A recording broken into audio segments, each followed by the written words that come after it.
This video was sponsored by CuriosityStream.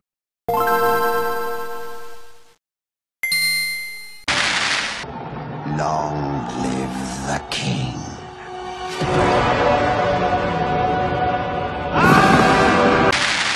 Amphibians are one of the oldest factions in the game, having been added to the game in a late Devonian expansion.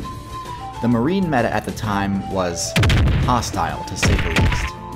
So it made sense that the devs would let smaller fish players spec into legs and lungs, so they could finally join the arthropods on the terrestrial servers. The fact that amphibians have remained at least moderately viable in the meta this entire time, and survived multiple rounds of balance patches, is impressive to say the least. And while the amphibian faction has several popular build styles, the most well-known is the frog. The role frogs occupy in the current meta is an odd one. At low levels, they're easily some of the least powerful builds in the entire game. Only about 0.5% of tadpoles actually reach the late game and get to unlock the rest of the frog skill tree. But is that even worth it? How viable is the adult frog? There's some things that they're among the best at, and from a gameplay perspective I think they offer a fun and unique playstyle. But with that said, the frog has a lot of glaring weaknesses holding it back from a higher tier spot in the meta. Still, there are some standout members that have their own unique perks and special abilities that make them more viable than your average frog in the current meta. So today, we'll be going over the tier list of the frogs. But first, let's discuss the basic archetype and what its main advantages and disadvantages are. Taking a quick look at the frog stats, we can pretty easily see that there are a lot of shortcomings here. The frog player base has spec'd into skin that offers stamina regeneration in the water, since it can directly exchange oxygen with its surroundings when wet. This is a useful ability, especially given how costly the frog's jump is in terms of stamina. However, this skin offers nothing in terms of defense and is easily pierced by any attack. The frog also lacks any form of damage boosting abilities, having no teeth to boost its bite damage and no horns or spikes to power up its body slam damage, giving it one of the lowest power stats in the game. It does somewhat make up for this with its strong grab, but seeing as this is useless against players in or above the frog's weight class, this doesn't factor into the frog's general power level since it's so matchup dependent. Their intelligence stat isn't much to boast about either, having one of the simplest brain structures of any vertebrate. Now, for some positives, the frog's stealth in most cases is above average. Cryptic coloration is already a good start, and when combined with the fact that their eyes protrude enough to let them remain almost completely submerged while keeping their vision above water, frogs can be pretty stealthy. This plays nicely with the frog's other decent stat, their mobility. The frog's basic movement speed is quite low, definitely not enough to let them escape an attack or chase down prey. However, the frog build relies almost exclusively on unconventional movement options. Their webbed feet give them fairly high swim speed, which is pretty important for escaping attacks underwater. Some frogs also have cling pads, which allow them to climb almost any surface with ease. They aren't speedy climbers, but the range of surfaces they can climb is impressive. However, obviously the frog's best and most important movement ability is their jump, which is by far the best of any vertebrate and second only to the grasshopper in terms of relative distance. This jump ability constitutes the core gameplay of the frog build, but is this actually a worthwhile ability? As an escape option, I think it's good in the right situation, specifically if there's good cover nearby. However, it's not that useful when caught out in the open, while over short distances it makes the user extremely difficult to catch. Its high stamina cost means that if safety is far away, it's likely you'll burn through all of your stamina before you get there, giving your attacker time to catch up.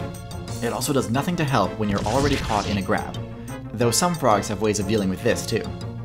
Where the frog's jump ability really shines through is as an approach option.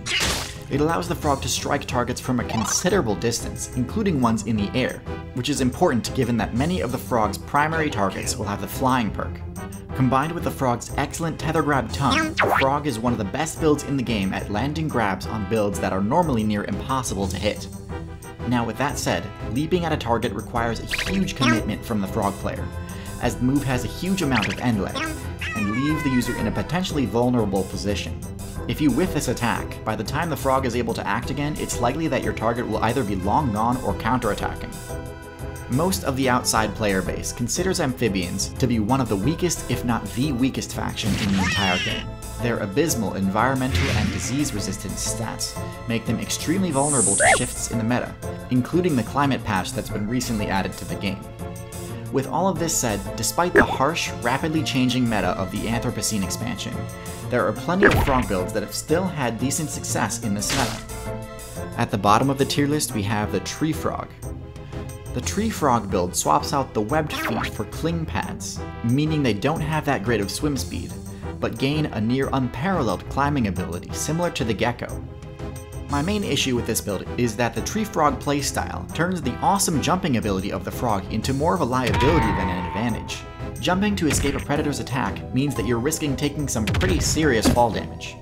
This also means that jumping to catch bugs midair is a non-option, negating the main benefit of having the ability in the first place. Now, some do mitigate this drawback by also speccing into the webbed feet ability, which, while normally only useful for water mobility, can also have the niche effect of reducing fall damage. Still, picking up a costly extra ability for its secondary effect isn't exactly the mark of a top tier. In D tier, we have, well, basically all of the pond frogs that stick really close to the standard frog build that I laid out at the start of this video. They have a great jump, webbed feet to boost aquatic movement speed, and solid camouflage. And since I just spent the beginning of the video explaining why I think this isn't enough to be viable, I won't spend any more time discussing them here. They at least get the main benefits out of the abilities that they do have though, and are undoubtedly more successful than amphibians like salamanders, so I can't place them in bottom tier. In C tier we have the common toad build. The reason toads tend to fare better than your standard pond frog is that they're significantly more sturdy. While they aren't exactly armored, their thicker skin is quite good at reducing incoming damage. Regular frogs are so fragile that even smaller insects can deal lethal damage. Toads, on the other hand, can tank at least a few hits, which is usually enough to let them overcome most arthropod opponents. This thicker skin has the secondary effect of granting them more resistance to dehydration, giving them versatility and range that the standard pond frog can't match. This does come at a cost though, as toads have a much less powerful jump. However, since they're less vulnerable to attacks, quickly jumping to safety isn't as crucial. Most toads also incorporate mild chemical defenses to help discourage builds from higher weight classes from griefing them. However, when it comes to toxic defenses, few builds in the game can boast about poison damage more so than the Poison Dart Frog. The Poison Dart Frog sports the lowest stats of any frog build, even going so far as to drop its stealth rating too, all in the name of spending every possible evolution point on one of the most toxic defensive poisons in the game. Their poison is strong enough to drop any player's HP to 0 relatively quickly after biting the frog player. Personally, I've never been a fan of poison strats since it requires you to be attacked and take damage in order to actually activate its effect. On top of this, there are very few abilities that I'd suggest such drastic sacrifices in order to attain. So the fact that the Poison Dart Frog cuts all of its stats in order to min-max for poison damage isn't something I consider that good of a strategy. There are diminishing returns on Toxin, and having a poison deadly enough to one-shot an entire herd of elephants doesn't help you that much more than a poison that would inflict pain and sickness debuffs onto a mid-sized carnivore. Both achieve the same purpose of discouraging attacks from predator players.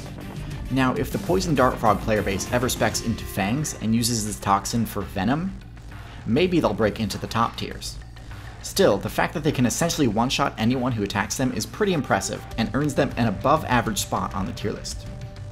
In A tier we have the Bullfrog, which is essentially just your basic frog build, but with greatly improved stats. Your average frog is vulnerable to attacks from fish, birds, insects, and snakes, but with their added bulk and power, bullfrogs have solid matchups against all of these, and can even hold their own against powerful predator builds like the house cat. Because of their favorable matchup spread, the bullfrog player base has started to take over pond servers that they don't usually spawn in, which is the hallmark of a high tier build. Bullfrogs don't have any special defensive abilities or poison, relying solely on their bulk to carry them. But imagine if they did have poison in addition to their great stats. Well, that's essentially the cane toad build. The stats of a bullfrog combined with the thick skin and poison defense of a toad. The cane toad avoids making the same mistakes as the poison dart frog, investing only a moderate amount of evolution points into toxins, grants the cane toad a poison that's dangerous enough to thwart most predatory builds, without going overboard and wasting evolution points on an overly lethal elephant-slaying toxin that it doesn't need. The efficiency of this build allows it to easily take over and dominate the Australian meta, and in fact, the first video that I ever made on this channel was all about how broken they are. However, that was 3 years ago and the meta is shifting, with some intelligence builds learning the cane toad matchup and using this knowledge to minimize the potential poison damage by attacking only the toad's weak point and avoiding the poison glands. So I wouldn't be surprised if the cane toad started to drop down from S tier as intelligence builds expose more of the toad's flaws. But as flawed as they are, the frog build has come a long way. The amphibian faction as a whole has very humble beginnings, but the strategies that they pioneered, like swapping their fins for legs and gills for lungs, are still very much relevant to today's meta. If you're interested in learning more about how amphibians and other builds changed the meta, I recommend the documentary Leaps in Evolution, which features some of the highest quality prehistoric animal CGI I've ever seen. It's available right now on CuriosityStream, a streaming service with thousands of amazing non-fiction titles, including some of my personal nostalgic favorites like Walking with Dinosaurs. It also comes bundled with a free subscription to Nebula, the streaming service that Tearzoo is a part of. My Let's Play series debuts exclusively on Nebula now, so if you're interested in some higher budget Tearzoo content, this bundle is the best deal you could ask for, because it comes with an entire free month. So go check it out at the link in the description, and watch my exclusive videos and high quality documentaries all for free this month. You'll be supporting my channel in the process. Thank you so much for watching, and good luck out there.